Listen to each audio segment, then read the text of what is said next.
What's up, party people? Welcome to Local Musicians XP. I know you're looking at it and say, where is our host or co-host Chris Burroughs? He's on a world tour right now, so he couldn't be bothered with the local musicians. He's not a local musician right now, y'all. He's a national, a global musician, I guess you could say. But we have a great guest co-host in store for you guys, and we're looking forward to you guys coming in and putting your comments in. And also check us out, subscribe to us on YouTube. We're on Facebook, Instagram, Twitch, and we're also on Spotify. So look, press that like button on YouTube for us. So hey, we got Podhauser in already. Got Brad Thomas. Look at that. It's like lucky you have some broad shoulders to carry you on alone. Yeah, I'm never alone, bro. I'm always gonna have somebody in this bad boy. Don't worry. We got Mr. Brad Thomas, musician extraordinaire, plays several instruments. Almost got a warehouse. I need to go shopping at your crib for some stuff, man.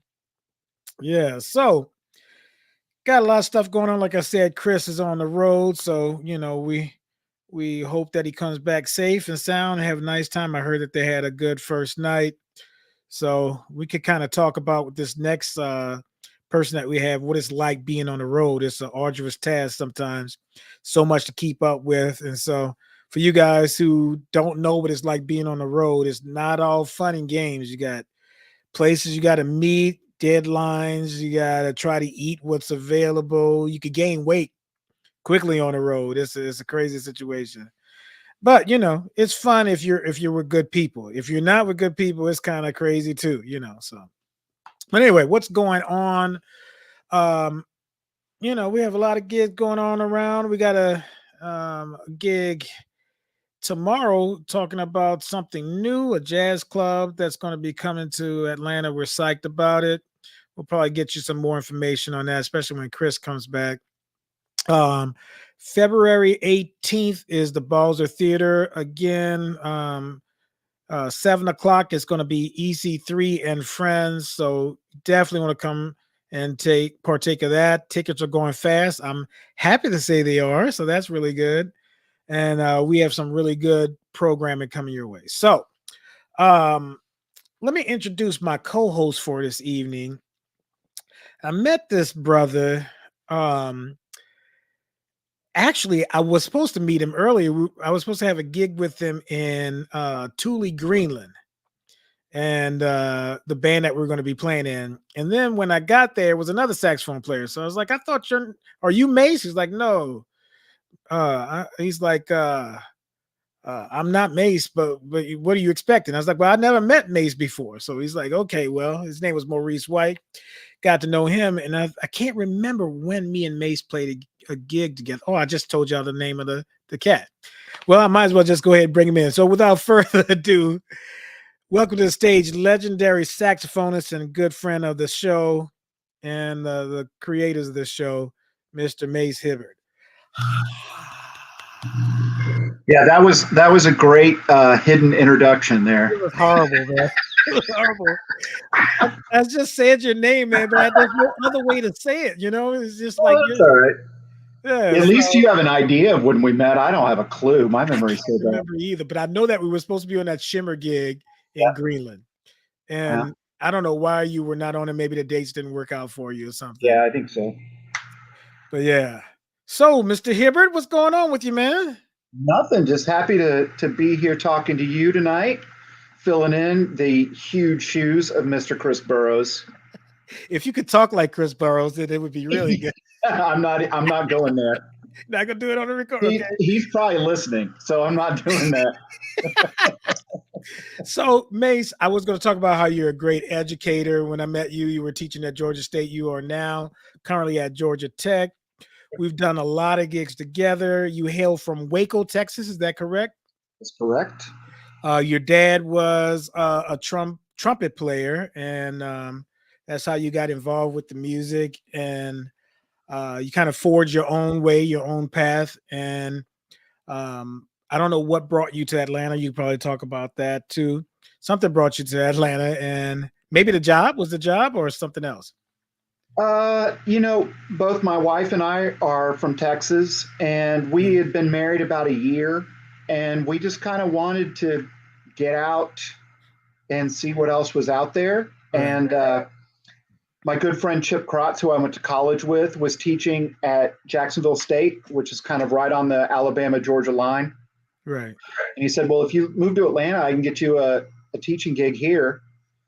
And Jen got a job here, so we moved here. I already knew some other musicians here.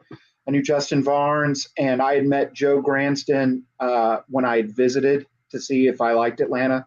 Mm-hmm. So I had a couple of connections that were helpful. Okay. And then we just then I met Tyrone Jackson, and that was all that mattered. Man, so that's good. So you play primarily alto sax, but you play everything else as well. So is your voice with alto sax, or is it with tenor, or I don't really, everybody asks me that. I really don't have a preference. It's kind of just whatever the music calls for.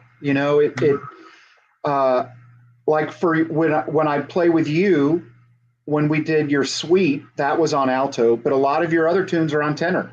And a lot of the tunes I write it just kind of depends on, I don't know, the voice I'm hearing at the time. I don't really have a preference at all. I love playing soprano and baritone as well. It's just, I like them all. So this is going to go into our topic. But you are probably known as a master improviser. Like, you have very fiery solos. You're very passionate when you play. Okay. You probably won't admit that. I don't think of myself as a master improviser, but thank you. For coming from you, that's incredible. Well, it's true, because when we recorded that suite, I remember one particular song where we had a battle, which is in the song. And I said, hey, man, let's do a couple of choruses, and then you fade out and fizzle out, like, you lose the battle on this one. You're like, no. I said, what do you mean, no? You're going to have to bring it. I said, yo, this is my recording. Like, yes. You want it to be truthful, right? You want it to be believable. I was like, yeah, I don't have Take me down. To keep going, the energy to keep going with this, bro. He's like, well, you're going to have to bring it. And I was like, this dude is telling me I'm going to actually have to try to put up a real fight on my own CD. And you know what? You did. And it was great. And I got killed in the battle. It worked out perfectly. My original plan was to have 2 saxophone players on this. Yeah, and I was going to be the devil. You always tell me this. Yeah. I think I'm the angel, but whatever. Oh, this is the dude that had sweep the leg on the outside of his door. That's true. I did. Yeah. Oh. So, okay. So our topic of today is one that I'm so interested in hearing from you guys, and also hearing from my co-host today. So it is, can you teach improvisation or creativity? Or should I say or creativity? Because there's 2 different things possibly. But I'll say that again. Can you teach improvisation or creativity? What do you think, Mr. Hibbard? Well, I mean, that's always been the test and the crux of teaching jazz, as you and I have both done for a very long time. And I know you and I kind of come from the same thought process in this, because we've done some improvisation clinics together. Okay. I absolutely think you can teach improvisation and creativity if you can let the student or musician, whatever you want to call them in this case, understand that there's no wrong. There are a couple of metaphors that I tend to use with teaching. One of them, I used for a long time, and it doesn't work anymore because students are different. But as you are, I was a big basketball fan as a kid, Right. and I was always pretty terrible. But I love to go out and shoot by myself, or even with a friend. And what I always tell students is when I went out on the court, I just tried stuff, right? Can I make it from here? Right. No. Can I make a hook shot? Can I do this? Can I do that? And that's improvising. That's creativity. Now, yes, I took the idea of Kareem Abdul-Jabbar's hook shot to see if I could do it. Or I like to pretend I was Magic Johnson or James Worthy and doing the post moves. But then I would come up with my own ways. And then what I tell students these days is, I have a 16-year-old son who plays video games all the time.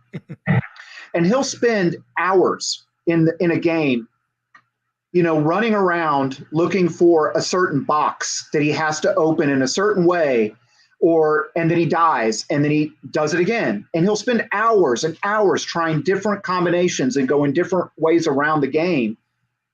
That's improvising. And that's creativity. And so if you go into music with that idea of, oh, there's music playing, what can I play over this?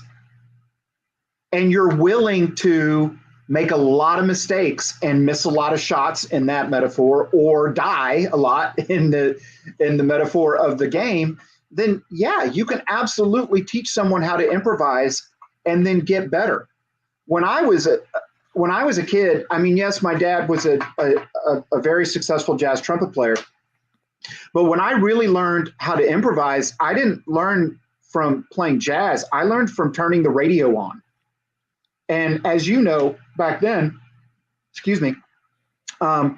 one song might be Madonna, and then the next song might be Metallica, and then the next song was Living Colour.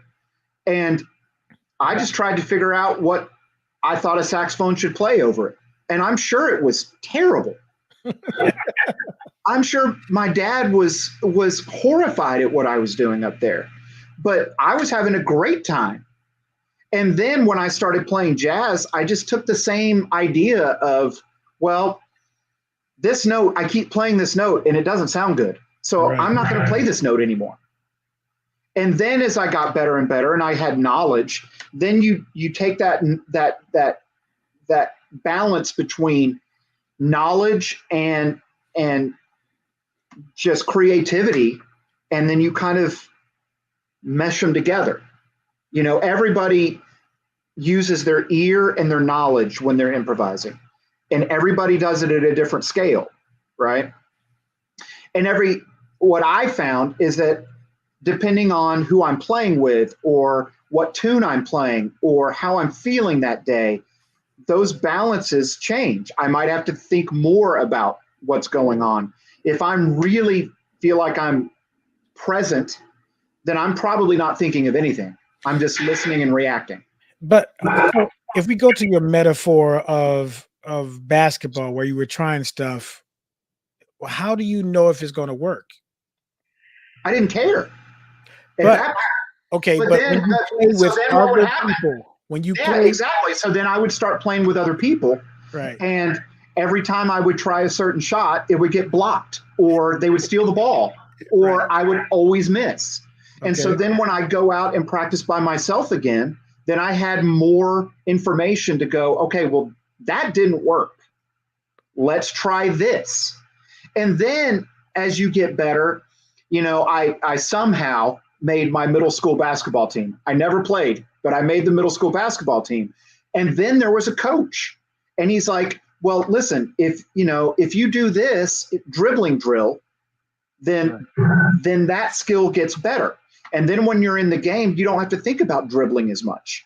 Well, it's the same thing if you're playing a blues. If you play blues enough, I bet all the money I have that you don't think about the chords in the blues when you play them. No, I don't have to. You don't have to. But at some point, maybe you did. And if you were doing it in F sharp, maybe you did at some point, but now you don't. It's just there, right? It's gotten to the point where it's just second nature to you. And my belief is we can do that on any tune and in any situation if you do it enough. And that's not the fast way to learning how to improvise. That's not the academia way. Okay, that's what I was going to say. So we're both in education. Yeah.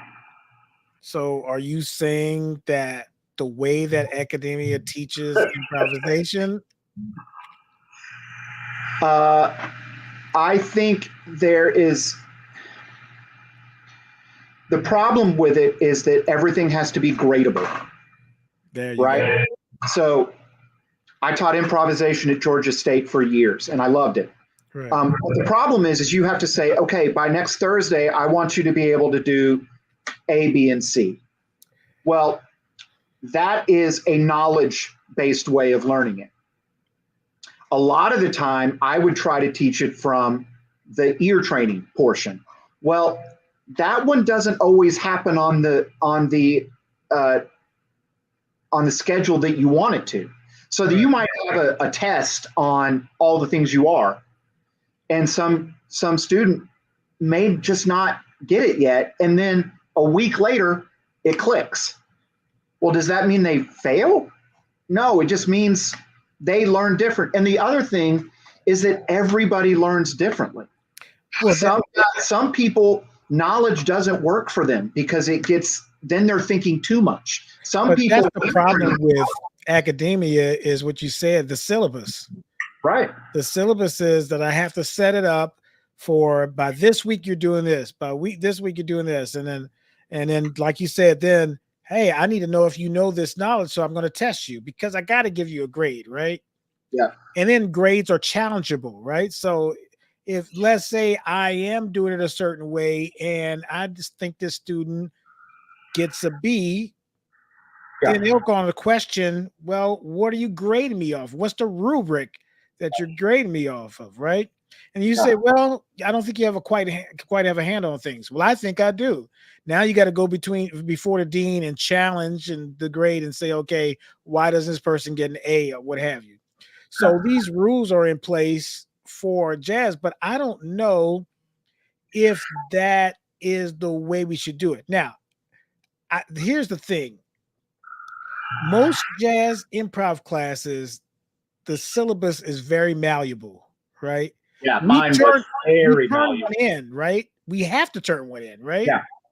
I never followed my syllabus. Right. I want to say, Dr. Gordon Vernick at Georgia State and Chip Kratz, when I taught improv at Jacksonville State, were very open to how I was teaching it. And so I told the students, when you say the challenging part, I feel like I'm a very good judge and I can tell how hard somebody is working. Right. And if you do this as long as you and I have at this point, it's really pretty easy to tell if somebody's BSing you. Right. They can say, well, I practiced it this much. And it's like, no, you didn't. Yeah. We can tell from the first. So in general, what I told students was, I'm not testing, your grade in this class is not going to be based on this test and the final. It's going to be tested. I'm going to basically give you a grade on your improvement from the beginning of the semester to the end of the semester. And at any point in the semester, if you want to come talk to me about where you think I am, then that's a completely open door policy. And I will always be honest with you. And I never had a student challenge a grade. Right. Because I think at the end of the day, they know.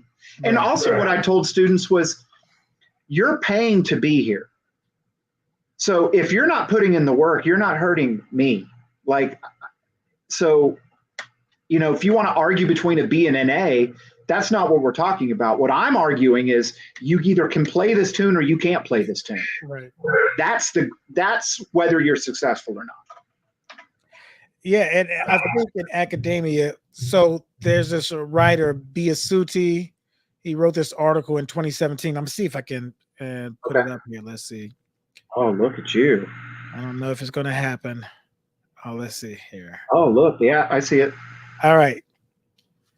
So you want to read that since you're the guest? Can you read it? Informal learning was the most relevant aspect of learning jazz in the past, and trainee musicians. Attendance to performances was a relevant activity. When jazz programs were established in music academies, this tradition was abandoned, introducing formal courses and precise curricula based on instruction. Yeah. Yeah, I agree. So this informal learning process, that's jam sessions, that's apprentice modelship, like you go to a guy's house who plays the instrument or plays another instrument, doesn't have to be your instrument, and they impart wisdom to you because you're hanging out with them, practicing playing. Yeah. It was very informal. It wasn't like, hey, be here at 8:00 and we're going to go over the Mixolydian scales. Right. The codifying of jazz happened actually when David Baker had to create a program, and then his understudy, which was a guy by the name of Jamie Aebersold, came along and did these play-along CDs, and he wrote a book that says something to the effect, anyone can play jazz or anybody can improvise. Something. Anyone can improvise, yeah. Right. And so what happens is you get these tracks, play-along tracks that you can play. Now, I don't think anything's wrong with the play-along tracks. Don't get me wrong. It does not supplant the real situation. Right. But it is a way for you to work through the changes with a band that you can work through the changes for. Now, it does not teach you what happens when the band throws a curveball at you.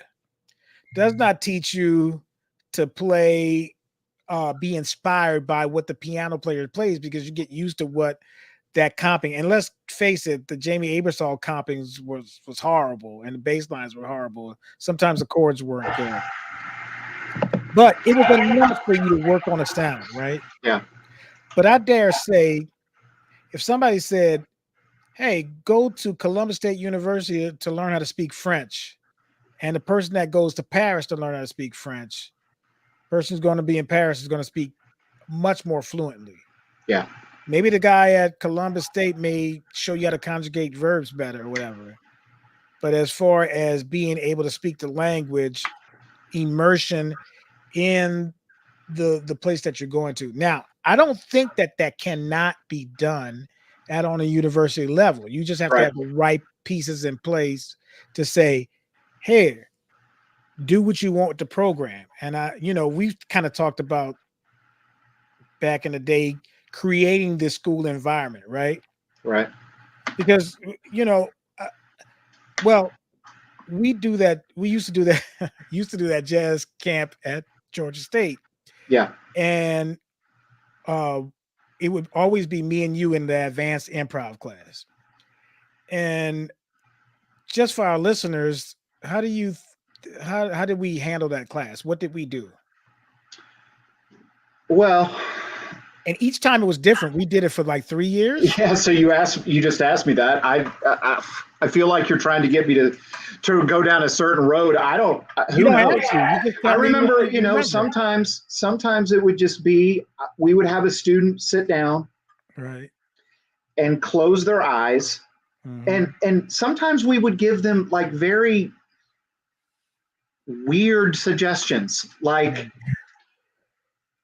play angry or play sad. Right. And they would say, well, how long do I play? And our answer was always, I don't know. Right. Until you're finished. Or play the color yellow. Right. Whatever that means. Right. Because whether they play something that I think is yellow or you think is yellow is immaterial. What you're doing at that point is you're forcing them to conjure an idea and then try to get it out of their instrument. Right. That's it. So, and then sometimes we would call up a student and you would just play a chord and we would say, improvise over this. And they would say, well, what's the chord? And we would say, no, just play over it. Right. That's it. And once you get past the fear of trying it, to me, that's fun. Like I can do that all day long.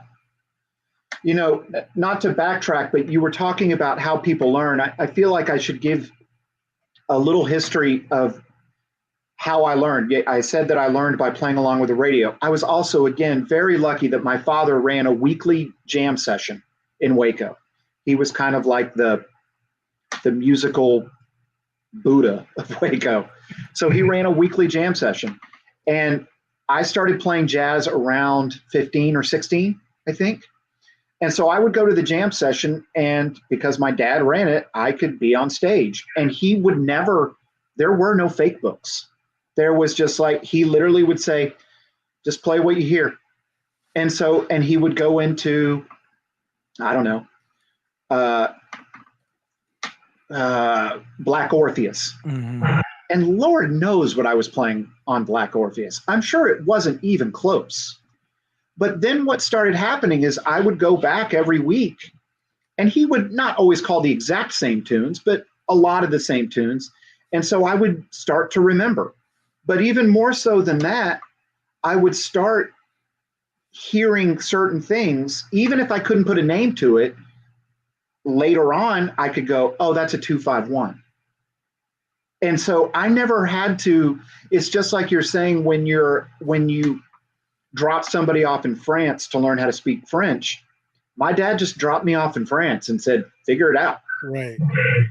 You know, and then the other thing that comes to mind is the jazz band I had in my high school was not a big jazz band, but it was run by another great trumpet player named Byron Swan. And he started every rehearsal with a blues, and every member of the ensemble had to solo. That's how we started every rehearsal. And what that kind of did is it took away some of the scariness of improvising, you know, because if you do it enough, like at a certain point, it's just like, okay, well, I'll give it a shot. But I think if you ask any student what they're scared of, it's always, oh, I don't want to sound bad. Right.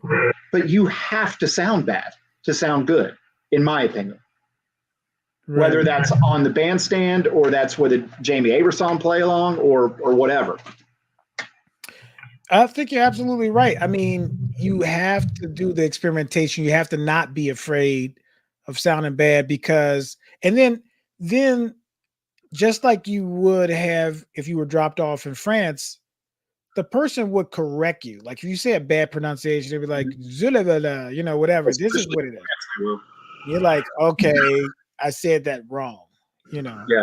But at a jam session, it's the same way. When you hear somebody play and you're like, how are they doing that? You know, I once heard Cannonball play a D natural against an E flat 7 on a recording. Yeah. But his sound was so beautiful. I'm like, what note is he playing? When I went and go play it on the piano, I was like, how is he playing a D natural?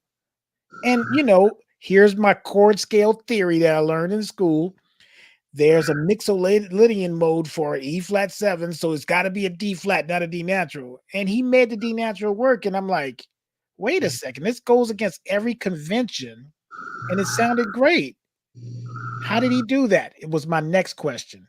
Then I have to abandon the theory books and say, oh, he played great sound. He was confident in the note, and then it was melodic. Yes. So yeah, for me, everything, not everything, but almost everything is based off melody. Yeah, melody trumps harmony. To me, it is always the most important thing. So I grew up and I played piano when I was 4 or 5 until I was, you know, old. And then I listened to jazz even when I didn't want to because my dad was always listening to it. I hated jazz. But even when I was listening to it, it's filtering in there somewhere, right? And so I have never thought mixolydian or chord scale relationship until I got to college.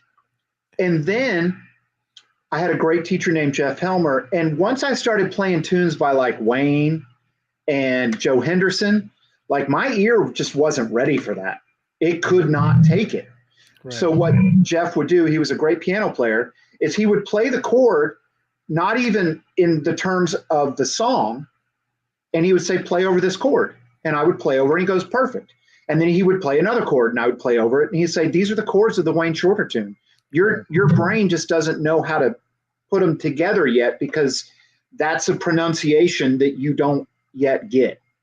But and so then, would like you I said, not to cut that's you the off, knowledge catching up.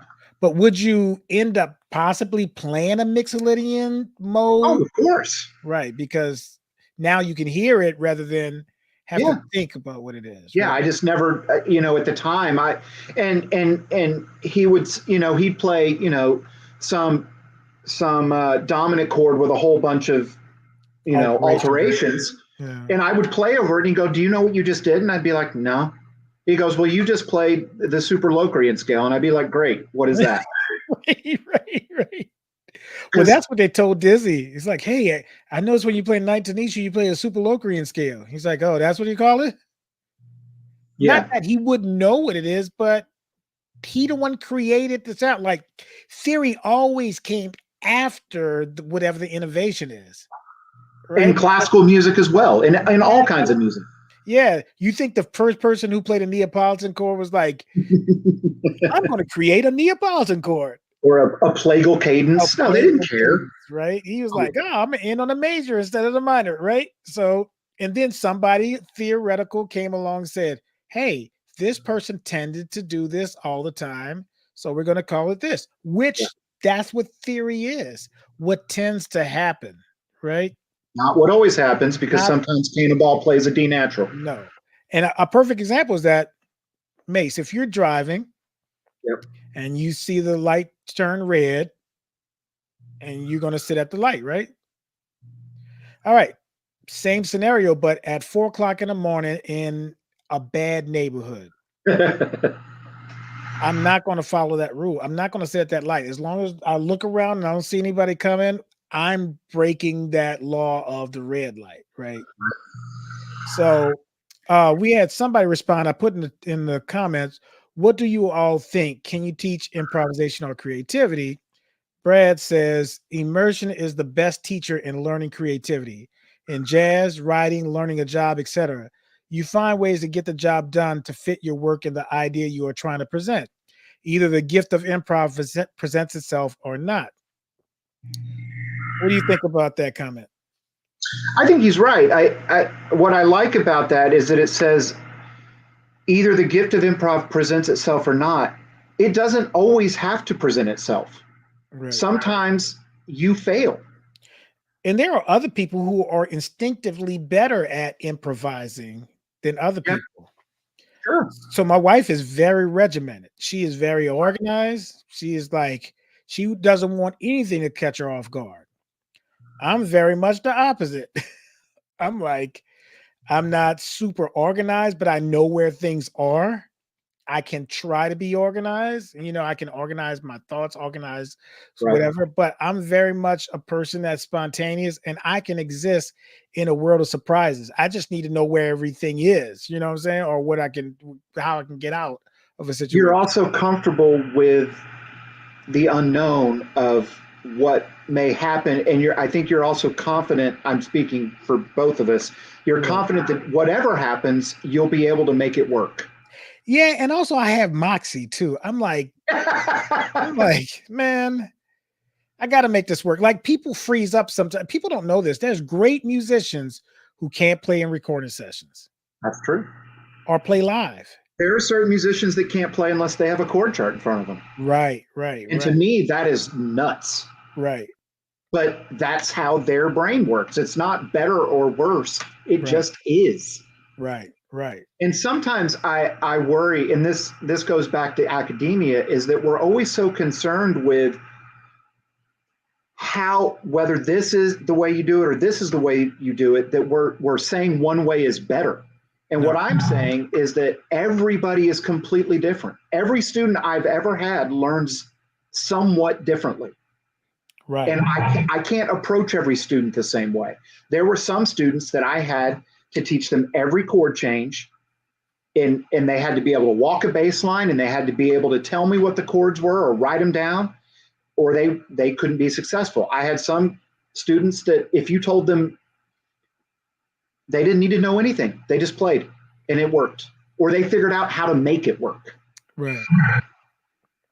So what's a good working definition for improvisation? I know I sprung that on you, but you might need to give me a little more information. Well, I mean, improvisation and jazz, what off the top of your head, if you didn't have to really think about it, what would you say? It's reacting to what's going on. Reacting to what's going on. Yeah. That's actually a pretty good definition because it doesn't matter how you react, right? Right. Because some people may store up responses, right? And say, I will play this or do this in this situation. So that's a response to stimuli, right? But other people are like, I'm just going to make something up as it goes. Now, I think in jazz, we have this mythological concept that all musicians are just making stuff spontaneously off the top of their head. And I don't think I think there's percentages on how much we do that. And I think there's percentages on how some people that we know improvise opposed to others and how they think about improvisation. Sure. So is it safe to say that improvisation could also be, according to your definition, or should I say a response, or could be that you have something already worked out that you can apply in situations? Yes, but if that's all you ever do, then I'm not sure you're improvising. Well, let's say you do it 75% of the time. Well, there's still 25% of the time that you're doing something. So right? That's the 25 that's improvisation? That's the 25% that allows something else to happen. Right. Right. You're right. All of us have certain things that we fall back on, whether you want to call them licks or you want to call them whatever you want to call it. But it's the same thing in a conversation. Right. You know, we're improvising this conversation. I didn't know what the topic was until about 5 minutes before we came in today. Right. So I'm improvising a lot of this, which means some of it may be coming off okay, and some of it is probably just complete gibberish.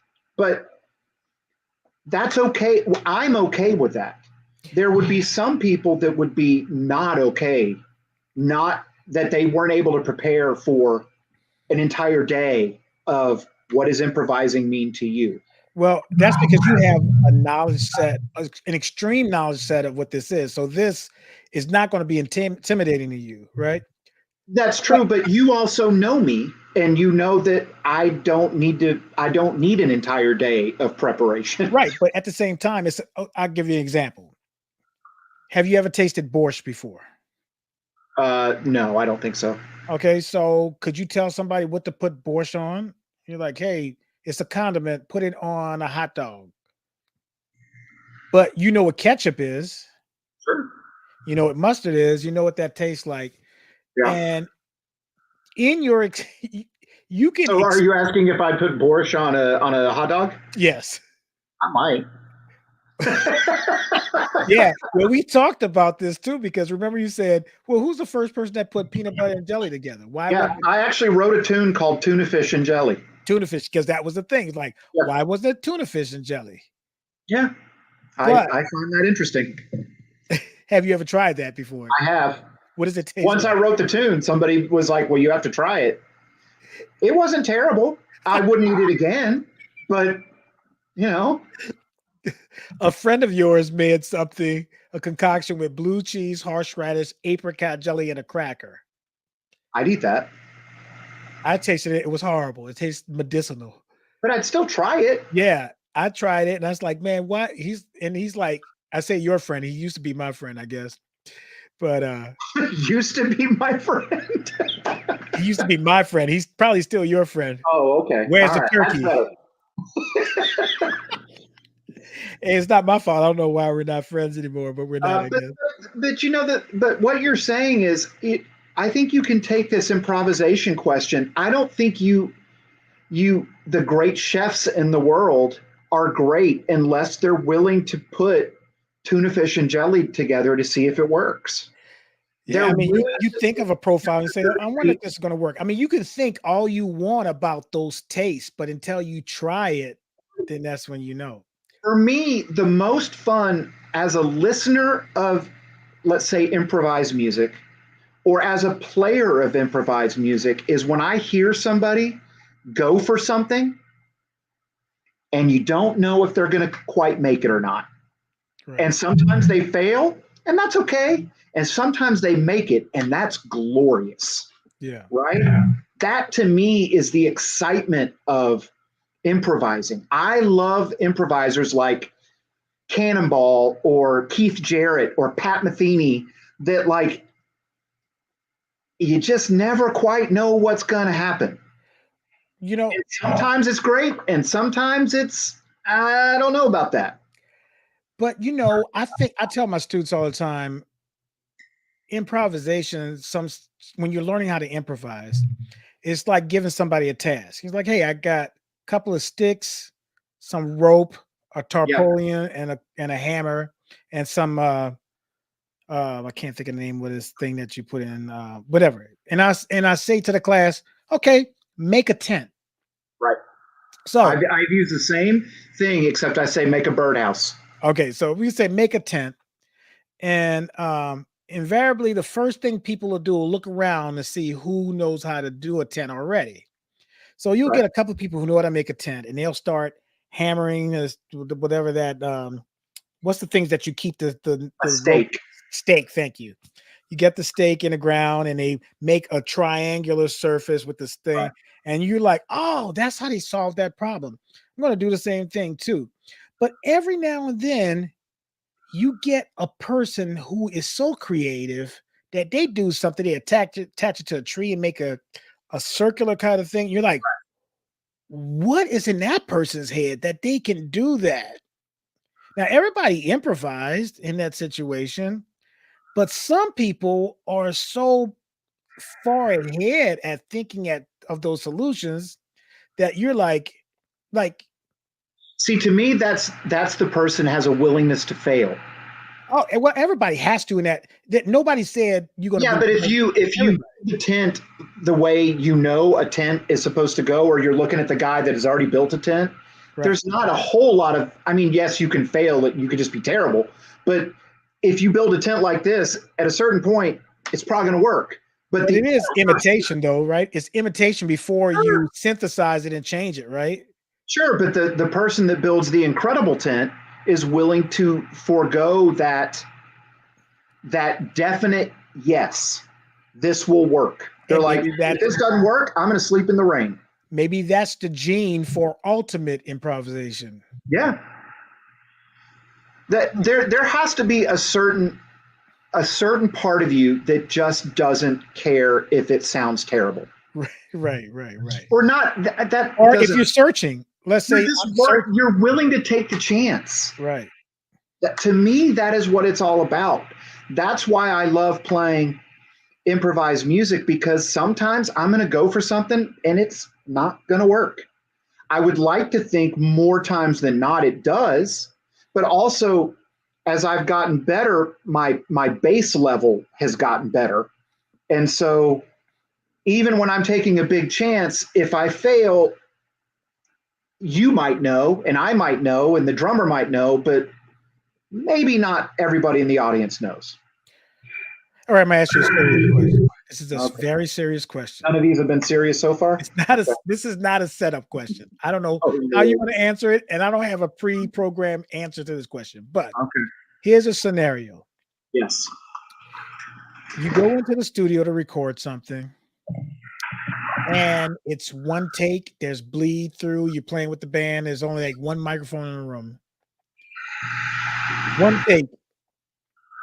Are you going to go for everything and be happy with your results? Or are you going to play it sort of safe and play what you know is going to work?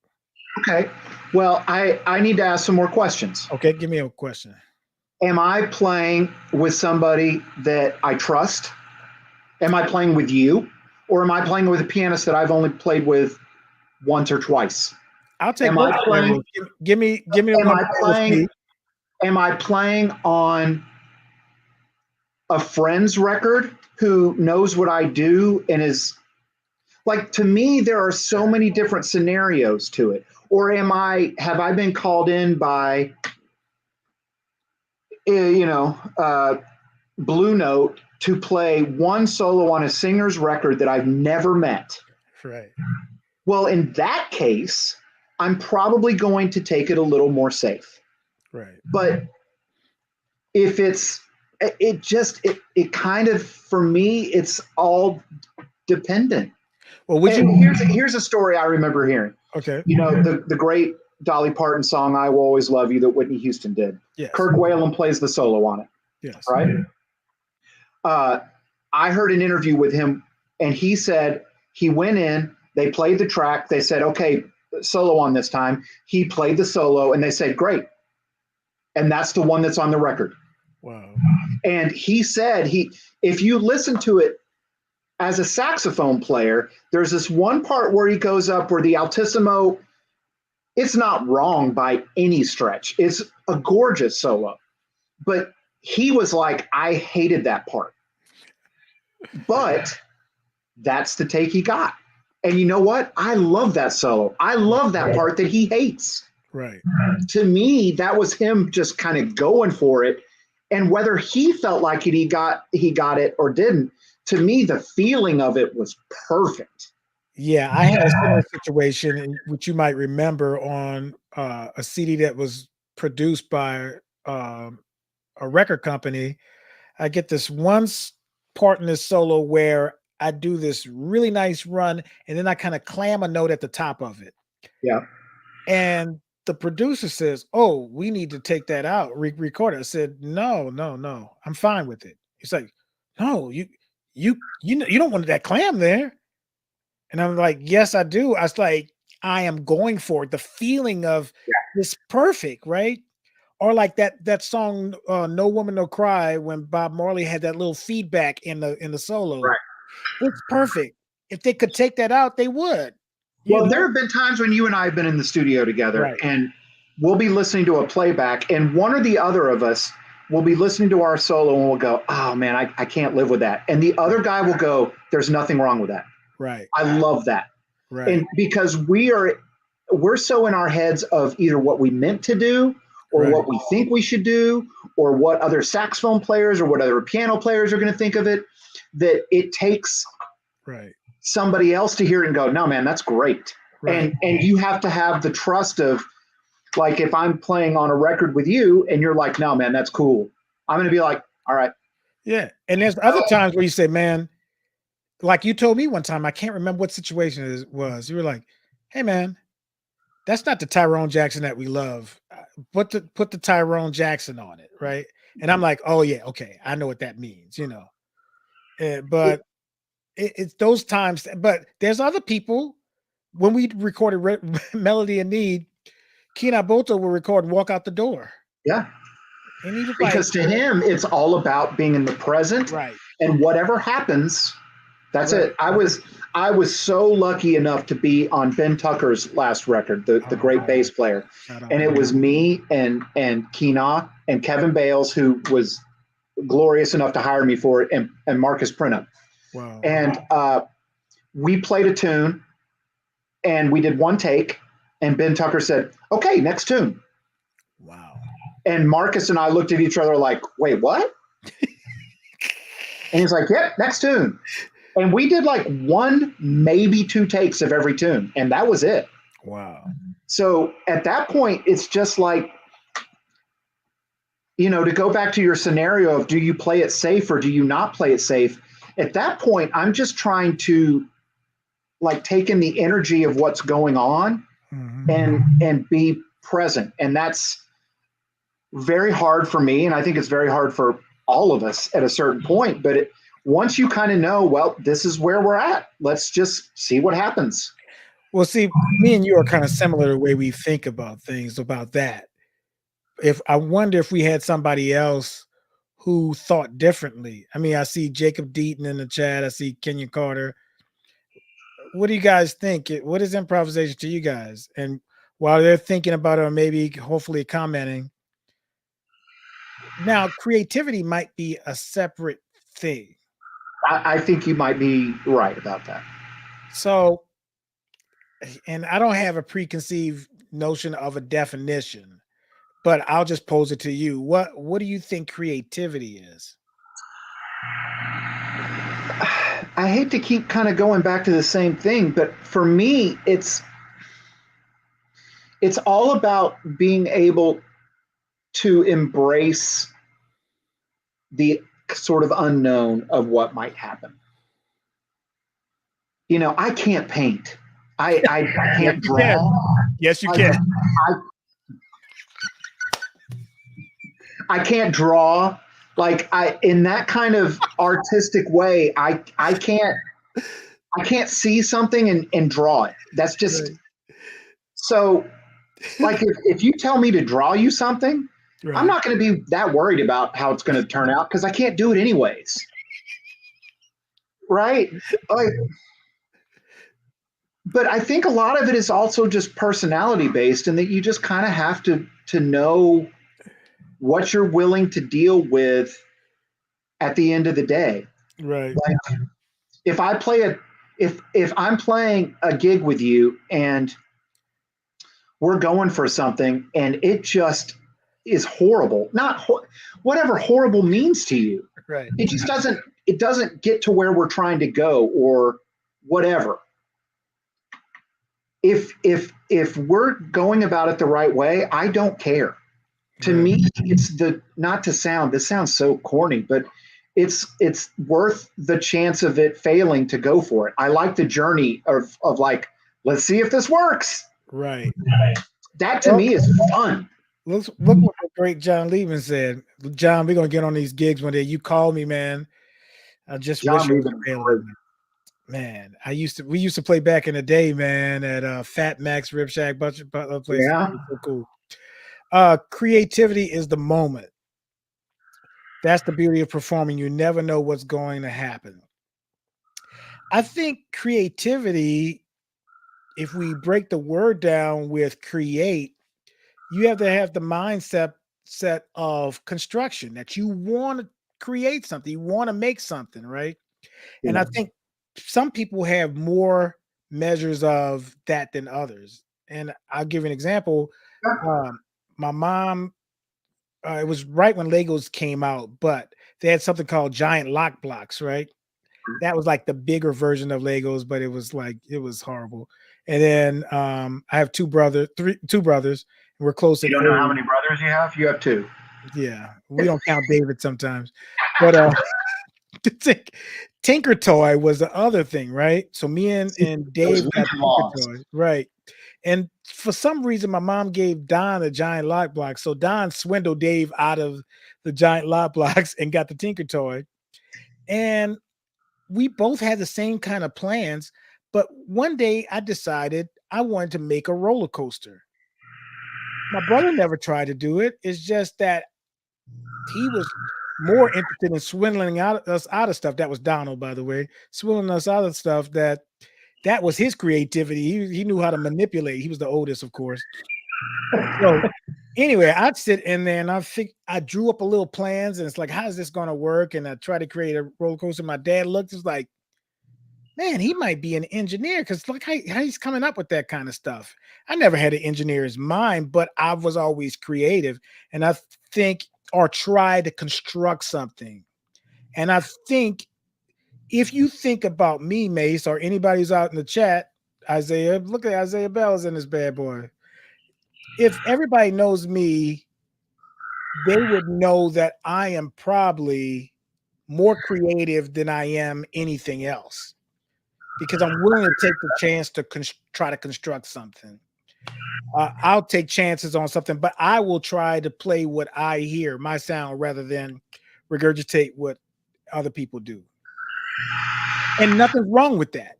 No, it's just, I think a lot of it is personality driven. I think, not to get, too down in the weeds about it, but I think a lot of it is also, how you were raised. And if when you first started trying to be creative, if that was encouraged or if it was somehow not encouraged, I think that also has something to do with it, you know? Yeah. I think there's so many societal things that play into it. You know, you and I are again, very similar. You know, a lot of friends, you and I like to improvise. When a lot of people go to lunch, they like, you know, ask what's normal going on. You and I went to lunch one day and we decided to have a draft of the greatest NBA players. Right. Like, and it was just like, we did it for like 2 hours. Yeah. And that's, to me, that's improvisation. That's creativity. That's just two guys just being like, well, what do you think about this? You know? Whereas, you know, I have other friends that it's like we get together and we talk about our kids and, you know, whatever. And there's nothing wrong with that either. I remember when we used to go to Another Broken Egg, I would improvise getting a honey bun, a cinnamon roll. It was just purely out of the blue when I would get those, right?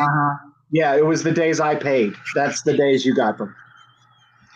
You would get 2 breakfasts, one to eat and one to take. I don't know how it worked out like that, because when I paid for it, I just didn't have the inkling for a cinnamon roll. I don't understand. You weren't creative those days. I wasn't creative that day. Man, this has been a great conversation, man. I didn't know where it was going to go. I didn't have any preconceived notions what was going to happen. And so this was, in effect, like you said, improvising, man. Are we done already? That's it?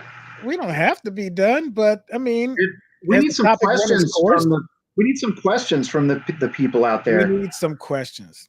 Tyrone will answer anything. Oh yeah, I'll answer something. So Isaiah Bell, I just saw him in there. He's in between a bunch of worlds, but more of that structured kind of world, right? Where it's like, I would agree with that. Yeah. So okay, we got something from Bradley here, but Isaiah, he dabbles in the improvisation, but he's so structured. He's like over a bunch of programs and stuff like that, and has to be structured. Sure. And I saw him conducting an ensemble, the symphony orchestra. Were you in that band when Keith David performed at Clayton County? We had the choirs that was beautiful. I was there. Yeah. And so Isaiah was conducting, and the great thing about it was that his jazz roots came out where when there was an audible that happened, he was able to make the adjustment at the end of the score where most of the classical guys wouldn't be able to make those type of concessions. Yeah. Okay, so Bradley says, if you are free in your mind to place great value in your ideas, the creativity jumps exponentially. I agree with that. Okay. Let's see. Here's a question. What was it like playing with Tedeschi trucks? That is a great question. Well, when I first started, it was with just Derek's band, the Derek Trucks band. And, you know, all this kind of stuff that we're talking about pertains to that band because that band was very open. Like, was Kofi in a band at that time? Yes, Kofi was there, and Jan Rico and Todd Smalley and Mike Madison. And like, it was just like this huge, you just didn't know necessarily what was going to happen every night. And then, I loved it. I don't know that everybody in there would have loved it. And then I started when the first version of Tedeschi Trucks got together, it was called Soul Stew, and I did that. And that was a lot of fun too. That band especially was so open, and it wasn't like every night you played a solo on the same song in the same place. Derek would just kind of turn to you and nod, and then you just go. I remember one night we were in Athens and there was a song where he normally soloed at the beginning, but like, I don't know if something happened with his pedal. And so not pedal, but something happened. And so he couldn't solo at the beginning. And so he just turned to me real quick and nodded, and I just started playing. And I remember the trombone player, Kevin Hyde, at one point, he was like, how did you know to do that? And I was like, what's the worst thing that's going to happen? Right. Like, he looked at me and nodded. To me, that means go. Right. So, and if you want to change that around to what I'm doing now. Not to, I hate tooting my own horn, so to speak, but I play with Lyle Lovett and his large band. Whoa. And that's a different kind of thing. Lyle is everybody solos in the same place on every song every night. Now there's creativity within those solos, but the larger structure is much more definitive. And there's fun in both of that, but that comes from the leader to me down. With Derek and Susan, it was much more like anything can happen, be ready. And with Lyle, it's like you know what's going to happen for the most part. I think it's more creative to be in the box of parameters than out of the box.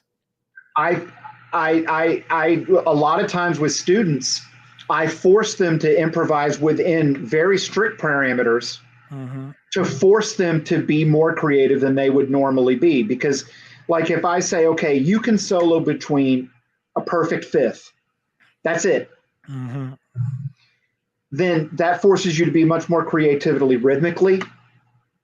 If you're playing with a rhythm section, then you're much more apt to communicate with what the other instruments are doing. Whereas if you have all of the possibilities all the time, sometimes that can be too much, or you can do it the opposite and you can say, okay, you have to improvise and you can't play anything faster than a quarter note. How do you make something musical happen in that situation? And to me, not that I'm always successful in my own head, I'm never successful, but if I can create something musical within whatever situation I'm in, then that's what I'm shooting for. Sometimes improvisation is out of necessity, right? Yeah. I was in a situation where I was playing at church and we had in-ear monitors, right? And right before church started, maybe 5 minutes before, I couldn't hear anything out of my left pod, right? I was like, man, what's going on with that? So I looked and I see, not being gross or anything, like a waxy buildup in the ear hole thing. And I'm like, man, how do I get rid of that? So I'm looking around, I see a paper clip. I undo the paper clip, clean it out, boom, ready to go. But guess what? That paper clip was meant to attach papers, the whole papers together. I took that paper clip and improvised, just like many other people when they're a kid, take a paper clip and make a game out of it. They make another type of tool. That paper clip stayed in my bag, though, not as a paper clip, but as an in-ear monitor cleaner. Because I needed to have that tool just in case that happened again. And you should patent that. You'd be a rich man. I should have been Tyrone MacGyver. Tyrone MacGyver. That's good, John. But everybody has stories like that, right? Yeah. But now I put that in my tool bag just in case. I used to pick locks too. That makes you when I was a kid. Yeah. But I use a paper clip and a bobby pin for that, right? Or you see it in the movies, whatever. So very rarely do I use a paper clip. Well, now that I'm in education, yeah, I use a paper clip all the time, but for paper. But like I said, that paper clip exists in my bag just to clean the earphone wax. Not that I have a propensity for earwax to be all over the place, but just in case. This conversation has gone completely off the rails. It's not. Do you watch the show? It always goes off the rails. We're now talking about your earwax issues. But okay. But Chris is going to be astounded. What is the paperclip now is but a tool used for something else. Sure. So that's improvising, right? It's improvising. And everybody has their own ways in their situations where they're good enough at what they do that they can improvise. For instance, I can't fix a car to save my life. You could give me the exact right tools with the instructions. I still can't do it. It's just not what I do. You can give somebody a paper clip and they can fix whatever they need to fix. So you know, there is something to be said for just like there's that quality that's indescribable that sometimes people just get it. Right. With Herbie Hancock, when he was playing on a Fender Rhodes, invariably moving that instrument around, some of the tines would break. So he talked about keeping a couple of paper clips together. You can unbend it and clip it with a wire clipper and fashion a tine on your, just to keep you going through the gig, you know. So, but he had to, at some point, he had to try that to see if it was going to work. And now he can educate others by saying, hey, do this. But it's also the reason why they put a rookie cop with a veteran cop, because everything that's in the manual is not what you learn. Is from the older guy that's experienced and says, oh, hey, Rook, I know what this is. Come with me. This is what this is. Or don't go over there. This is a setup. I've been there before. That's not in the manual. And I think if in higher ed or academic or tertiary schools or whatever you want to call it, thought about their classes like that, then if we go through our 4 years of jazz theory and jazz improv classes, stuff like that, it should be also be a requirement that those students intern at a band. They don't get paid anything, but you go intern with the older cats and learn how to really play the music. All this theoretical can go out the window. How many kids do we know get on a top 40 band, a corporate band, and they try to play Train over a James Brown kind of song? Or they have no idea what the horn lines of a James Brown tune are. Oh, please. We know that already. Yeah, I mean, I always used to say that colleges should have a horn band class where you learn all the horn lines to all of the great, you know, James Brown tunes and Earth, Wind and Fire tunes, and like, because that's a different sort of ear training. It is. You know, when I was in Austin in college, I played a lot of blues gigs and soul gigs in a horn section, and most of the time it was one guy would lean over and sing a line in your ear, and then you played it. And then the second time through, somebody played a harmony. Right. And then the third time through, if it's a 3-piece horn section, you had 3-part harmony. And sometimes they yelled at you because if you took their harmony lines, like, dude, don't take my line. Don't take my note. Yeah, don't take my note. A guitar player told me, don't take my rhythm. I'm playing that. Right. And I'm like, wow. But people don't, I don't want to say yell, gently nudge people anymore. Sometimes we just say, oh man, it was cool, when we don't really tell these young students, hey man, don't step on my toes, don't do this. I know you do, I do, but some people don't, you know. Well, and going along with what you say, when I was playing a lot of those blues and soul gigs, there was this great singer that I worked with a lot. His name was Tom Clifford. And he would come up to me and go, this isn't a jazz gig, don't play jazz solos. Right. You know, you need to go listen to King Curtis. Do that. And so then when I end up on a gig like Lyle Lovett, then he doesn't want to hear Coltrane. Right. He wants something that's much more within that world. And that is another thing that I've found that I don't see a lot of young musicians doing, is being able to play the gig. Right. I mean, and as you say, there aren't people that tell them how to play the gig. So. Right.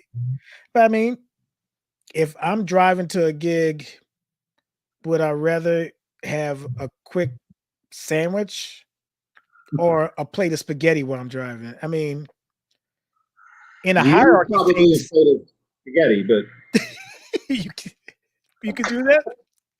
No, I said you would rather have spaghetti. No, not while I'm driving. Not while I'm on a date or anything like that, man. I was dating Roberta, man. I'd try to think about what food I was going to order because I couldn't be seen in the crazy light, you know. It's funny. Man. John David came in. Look at that. David. Talk about great musicians. And Tia Ricks. All right. John David always sends me pictures of things, bro, like food or drinks, whatever. He sends me pictures of whatever bourbon or whiskey he's drinking. That's what he does.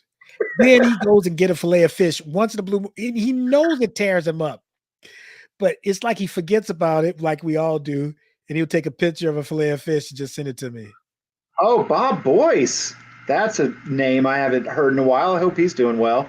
Man, you are popular, bro. Well, like I said, this is going to be the most watched local musicians XP ever. to Chris Burroughs' chagrin. Two of my favorite cats love you both. I noticed that well, let me see. Look at this, because I don't know if Jacob Deaton said hi to me. No, he just said hi to me. Look at this. Mace. Like, dang, Jacob. I Hey, I know. can't talk too bad about Jacob, because when we had a water shortage in Clayton County, like, man, this dude filled up buku containers for me, man. So Oh, that's awesome. yeah, he lived in I'm not gonna say where he lives, but he lives Now close give his enough to me. address. He likes visitors. All right, Kenyon Carter said, "Great stuff, guys." So he's including me. It's not just you. Our California boy out there. Man, he's all over the place, man. He don't even have his ponytail anymore, bro.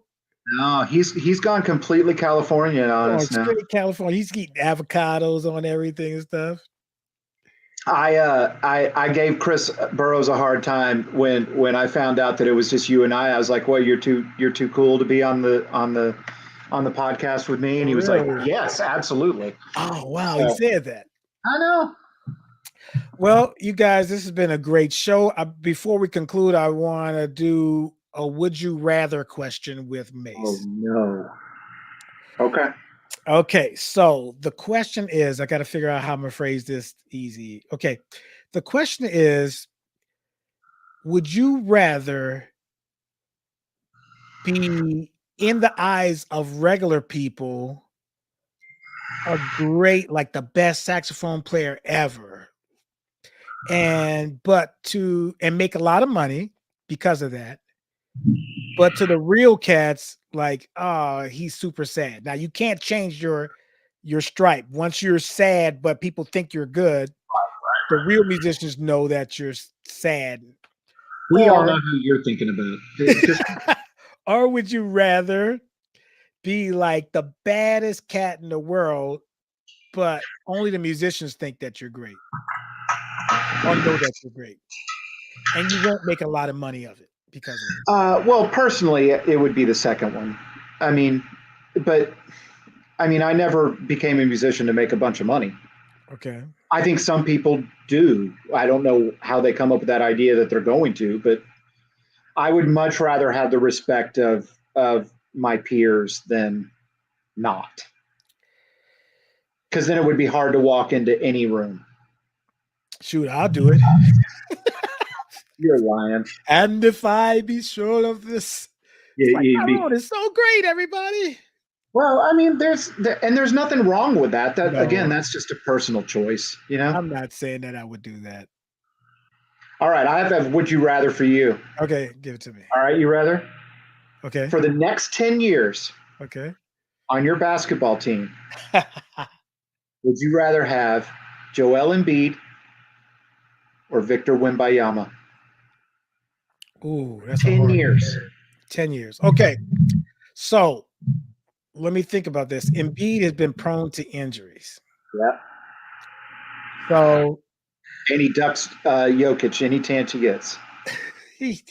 So let's see, he had 73 points the other night, but hasn't really won the big game yet. He hasn't been a big playoff guy. Wembanyama, so far, his rookie season, he's been more durable than Embiid. He's much taller. He has a incredible skill set, one that Embiid didn't have coming in, and we now know what Embiid's skill set is. Yeah. That means there was a lot of growth, which I perceive that Wembanyama is very teachable. He's going to be a lot of growth. The only reason why I would go with Wembanyama is because there's huge upside with his skill set and we can do. He's very coachable. Players get along with him. I don't think I see that with Embiid. There's so many players that went out the door with Embiid. Like that Philadelphia team is so different when he first got there. Trust the process kind of thing. So You know. Yeah, I think 10 years, it's obviously Wembayama. I think if I had said 5 years, that's a different argument. Yeah, But I don't think that Embiid will last 10 years with his track record of injuries and the way he plays now. Because he tries to do everything, and his body is not really set up for that. It's like Kyrie. Like Kyrie without LeBron. Always bring it back to Kyrie. Well, I like Kyrie, but he wants to be Batman, but really he's a Robin. He's a really efficient Robin. He's a great Robin. Yeah, he's great Robin, but he's not his body is not set up to be the number one person all the time. John Davis says, I took that personally, MJ. I didn't say Wembayama versus Michael Jordan. Right. So yeah, that's a good one. Who would you choose? Oh, Wembayama, absolutely. But I'm a Spurs fan. Antonio Spur. I'd still probably choose Wembayama. Would you take Tim Duncan or Wembanyama? Oh, Tim Duncan. Okay. Cool. Tim Duncan's a top 7 player of all time. If you had a chance to start a team with either Tim Duncan or Shaq, would you start? Tim Duncan. Really? Tim Duncan worked hard every year. Or Will Chamberlain? Tim Duncan. I like people that win. Tim Duncan or Akeem Olajuwon? Tim Duncan. Okay. He has 5 championships. You haven't named anybody that's even close to him. Tim Duncan and Kobe Bryant. Oh, Tim Duncan. He's got 5. Kobe's got 5. Yeah, he does. Okay, last one. Obvious. Tim Duncan and Jordan. Jordan. Okay, Tim Duncan and Larry Bird. Ooh. Tim Duncan. Really? Yeah. I'd choose Larry Bird. If you say Tim Duncan or Magic, that's going to make my head explode because those are my favorite 2 players of all time. Look, here's Tia. She doesn't like our NBA talk. Miss seeing you, Mace. Good to see you, Tyrone. Okay. Welcome to NBA Chatter with Tyrone and Mace. We got to do another one with that. Well, you guys, thank y'all for coming in the chat. Thank y'all for everything. And big ups to co-host today, Mace Hibbard. Let Chris know how well he did next week. Yeah, hopefully I'm good enough that Chris will have me on when he's here one day. Right. But then we'll have to talk about Notre Dame football, and he doesn't want that. Wow. Any gigs coming up, sir? Well, I'm playing with you tomorrow night. Okay. Playing music with me tomorrow night. Oh, come on. And then I'm playing music with you on Valentine's Day. Oh, okay. What else do I have coming up? I'm playing Bolero with the Mercer Symphony. Nice. In a couple weeks. Clarinet? No, soprano. Soprano, okay. So there's some things. I'm not on the road for a while, so I'm home for quite a bit. I was gone last week, but I'm back. So, any organ quartet stuff? It's time. Yeah. Just so for the people out there that don't know, Tyrone and I have a new project we had a good night in December. It was talk about improvised. Huh? There was some serious music being made with Trey Wright and Justin Chesarik. We had a grand old time. Yeah, that was fun. All right, you guys. Well, look for our podcast every Tuesday night, 8:00. Tell your friends about it. Like, subscribe. Thank you for the cats who are normally here, like Mark, Brad. Thank y'all for being loyal and faithful. And we'll catch y'all on the next one. Peace.